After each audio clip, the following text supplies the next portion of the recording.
ipaglaban, ang dapat ipaglaban. Huwag natin hayaan na turukin ni Ama Duterte. Huwag natin hayaan na sila ang magwagi sa bansang Pilipinas. Nalaman kami, lahat ng tao rito walang uwi na hindi bumaba si Bangag. Si Bangag, baba na Bangag. Kaya yun, kaya tayong lahat nandito ngayon, walang uwi. Hintayin natin na bumaba si Bangag. Lahat tayo magtulungan para sa bayan. Si VP Sara muntik ipapatay dahil gusto nila na si Tambaluslos ang maging presidente. Hindi pwede, hindi kami mapayag nun. Dahil si Sara Duterte ang kapalit para sa bansang Pilipinas. Siya ang anak na pinangako ng Pangulong Duterte na siya ang wagano sa Pilipinas. Hindi ikaw Bangag at hindi rin si Tambaluslos. Ang may karapatan lang mamuno para sa bayan ay ang mabuting pamamahala, pamamalakad. Samantalang ikaw Bangag, wala kang pakialam sa mga mahirap. Hirap na hirap ang mga hirap, mas lalo pinahirapan ang bed at Duterte Legacy nasaan? Bakit mo pinatigil? Hindi kami mapayag ng ganon. Kaya ngayon palang ipaglaban namin kahit wala kaming makainit.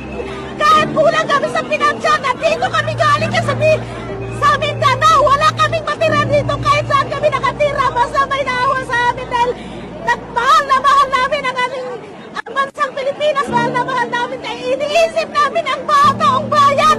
Kahit mahirap ako, wala akong perang marami. Iniisip ko pa rin ang taong bayan. Ikaw, napakayaman mo. Lahat ng kayamanan kapangyarihan nasa iyo. Nasaan ang awa mo? Nasaan ang awa mo? Samantalang ako. Wala akong bangko. Wala akong tinago sa bangko. Wala akong pera. Wala akong kapangyarihan. Wala akong kayamanan. Wala akong bangko. Pero ang puso ko nasa mga taong bayan. Kaya mahal na mahal ko ang Pangulong Duterte. Kasi nakita ko sa kanya kung paano niya maglingkuran ang taong bayan na mahihirap. Ikaw napakayaman mo ha! Marcos! Mayaman ka! Alam kong mayaman ka, lahat ng kapangyarihan nasa ibang bansa lahat! Halos ikaw ang hawak kung mayaman ka!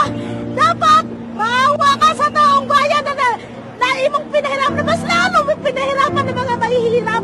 Nasaan ang nagiging Pangulo mo na pinangako mo? Nabababa ang bugas! Bugas na 20 kilos, nasaan? Nasaan ang 20 kilos na bigas para sa ipakaon mo sa mga mahihirap? Wala! Kundi mas lalo ka nagpapayaman.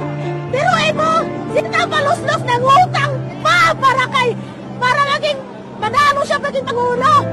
Nangutang siyang 3 trillion. Asan ang 3 trillion na dapat sa PhilHealth mo ibigay sa amin?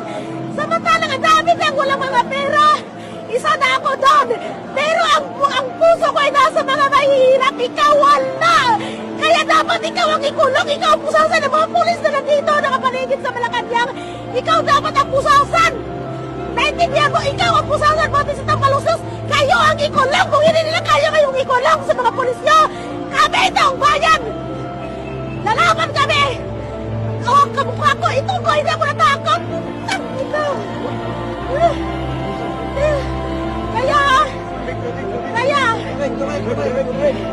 Ganito hindi kaya ko.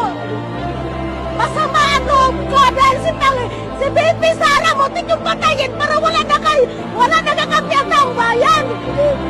Masama ang loob ko. Kaya dapat isipin nyo mga taong bayan na dito ngayon na isipin nyo ang kalagayan ng bansa na huwag